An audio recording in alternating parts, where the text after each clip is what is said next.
Hey everybody, Chase Pyatt again with your DraftKings Showdown analysis. Today is October 30th, 2020. It's 3:30 p.m. Central Time. And the game that we will be analyzing is Hawaii at Wyoming, college football. The current over-under is 59.5. Vegas has this as a pick'em, meaning that either team can win. There's no point spread, more or less, on either team. It did open at -2, I believe, for Hawaii, maybe for Wyoming. Doesn't really matter. Right now, it's a pick 'em. Either team can win, with it being over under 59.5. If you're not familiar with that, they're thinking each team will score approximately 30 points. So should be a little bit of a shootout, but, once again, on these showdown slates, it is whatever you think it might be with the game script. Hawaii and Wyoming have both only played one game so far this year, so it is kind of hard to analyze a team after one game, especially during the COVID crisis and everything. There will be players that sat out that first game for whatever reason, and they'll come show up, and, if you haven't been paying attention, and nobody can pay attention to anything if there's only been one game, then these people will kind of come out of nowhere on you. So with this showdown slate, there might be some people at the very bottom that you're going to want to think about putting on your team, simply because, there are some people that should be studs tonight. And just looking at the slate to start, and by the way, I'm going to butcher these names. This is one of my first years watching college football, and I didn't watch either Hawaii or Wyoming in their first game, and frankly, I probably would not be watching them if there was any other showdown slate tonight, but it is Friday night, so you get what you get. That being said, I was looking around just briefly for a little bit, and I'm going to log into DraftKings while I'm talking here on the laptop. So forgive me if I'm losing my train of thought for a second. But Hawaii and Wyoming, the person that stood out to me the most is, of course, the most expensive person on the whole entire slate, Siobhan Cordero. He is the quarterback for Hawaii.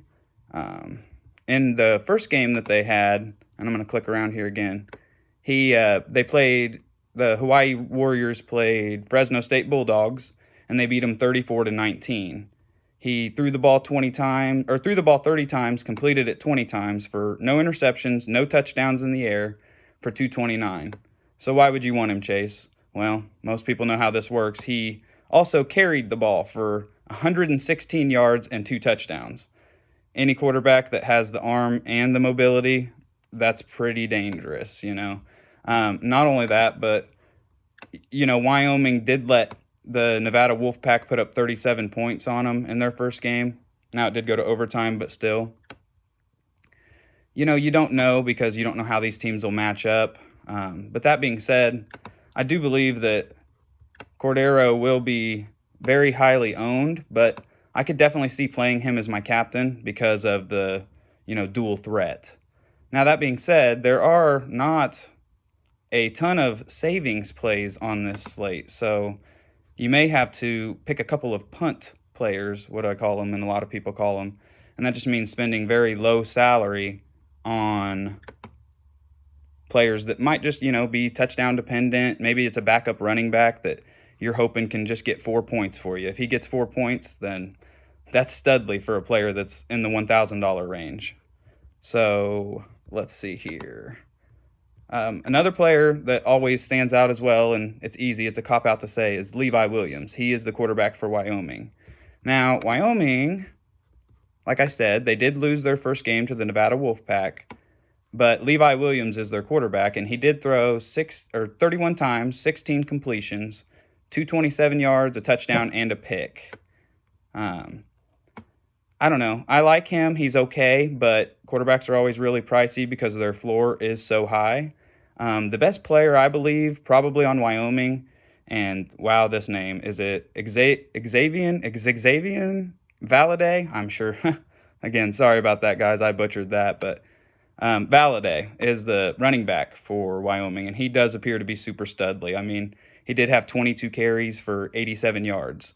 Keep in mind, Levi Williams did carry the ball for 40 yards and 2 touchdowns, though. So, dual threat, he did average 4 yards a carry, and he ran it half as much as his running back. So, something to consider. The backup running back there, Trey Smith, only ran 2 times for 3 yards. I do see Trey Smith is only $1,000, so that might be one of the routes you'll want to take. When it came to Hawaii, going back, I know I'm going back and forth, but Jared Smart caught 7 balls for 89 yards. Rico Busey Jr. caught 8 balls for 86 yards. Those guys are going to be the target beasts. PPR, those are people you're going to want, but Jared Smart's like 9,400 and Rico Busey is over 10,000. So if you're going to want to play both quarterbacks, it's going to be very tricky. And, if you think the game script's going to be running, then what do you want to do? Do you think it's going to be the quarterbacks running in the touchdowns? Because touchdowns are so big on Showdown slate, as you may know. Just to break down the Wyoming receivers, though, on the last game, there's a guy named Isaiah Nair. He got 3 balls for 102, so deep threat, possibly. Valladay, however, he caught 7 balls for 44. Running backs that catch it out of the backfield, you just can't overrate them enough. I mean, I don't know. No, I'm saying that wrong, but, they score. I mean, every time you catch it is a point. So it's just something to consider, Other than that, though, the ball was spread around. I mean, Valladay caught 7 balls. Nair caught those 3. Gunnar Gentry caught 2. And then 5 receivers each caught 1 ball. So he might spread it around. And Trey Smith, he seems like a tricky play probably because, like I said, he only got 2 carries for 3 yards. He got 1 catch for 6 yards. But if I was reading correctly, he is the number 2 running back. So a lot of times, you just got to do what you got to do. Somebody that might be a sneaky play, but who knows? Maybe he's going to be way super high owned. And let me find his first name. His last name is Mardner. And he's the number 3, number 4 receiver for Hawaii. He only caught 2 balls for 26 yards. And I don't have the percentages of how many plays that he played on the field that day, but he could be a sneaky play because he's only 1,000. So my 2 sneaky plays for 1,000 would be Trey Smith and Mardner, if that's how you say that. Some of the websites I would use if you want to do any research, and some of the websites I do use and have used, sportsline.com, and they have a lot of good free information on that website. Maybe look at RotoWire, look at their optimizer for this game. But don't buy into optimizers too much because optimizers, well, they're just that. They're optimizers. Hand-built lineups are always better. Ask any expert. Let me think. Is there anything else that I was wanting to tell you guys? Don't be scared. A lot of experts think that it's a dumb idea to play a running back and then the backup running back. If you think that the game script is going to be one of those teams blowing the other team out of the water and then running the ball the whole second half, do what you feel might happen because, truthfully speaking, these showdown slates are all about game script. I'm the same type of, a lot of experts believe, and I believe this too, you don't play, both kickers. A lot of times I won't play a kicker. This type of game, I would not play a kicker. A high-scoring game like this, yes, kickers will get theirs, don't get me wrong. But if you have that $1,000 punt play and they get a touchdown, or even if they get, like I said, 4 DraftKings points, if they can catch 2 balls for 20 yards, I mean, they'll pay for themselves with the studs that you're able to put elsewhere, especially if you put them in the captain. Sorry for all the ums. This is my second video. Tonight's game should be pretty fun to watch. That's why I am excited to bet on it and watch it. You got to love anything that's a pick'em game, Neither team is projected to blow the other one out of the water. So with that said, my game script is going to be that it will be a running game. And I do believe that both quarterbacks are going to get theirs. Another common strategy people disagree with, but I have won money on it on DraftKings several times, is rostering the quarterback and the running back for each team. As well as, like I stated earlier, I'm not scared to play the number 1 and number 2 running back for a team, because if the number 2 running back is less than any wide receiver, number 1 or 2 on either team, and he scores a touchdown, I mean, he pays for himself. I'm going to look around on this real quick and see if there's anything else that I can think that I'd like to share with you guys. Going back to just basic strategy, though, if you are a person that's going to put in one lineup, I beg you, if you hear nothing else on this video, do not put in one lineup into 150 lineups in a multi-entry. Please just play these smaller single entries. You can play for more money, less money, it does not matter. But if you're putting in one lineup only, I urge you, just do the single entries. Another thing you may consider, as stated in the first video, do some 50-50s when you're first starting out. If you're in these tournaments that they look so inviting, you know, $5 buy-in, 20,000 people, first place gets $10,000, that'd be great. But even if you have a great lineup, if you're doing what I call the chalk and what all the experts call the chalk, which means you're doing like basically a lot of logical decisions, somebody else, 3 other people, 300 other people, depending on the amount of people, the amount of entries, will have the same lineup as you. So would you like to split $10,000 300 ways? Well, yes, of course you would.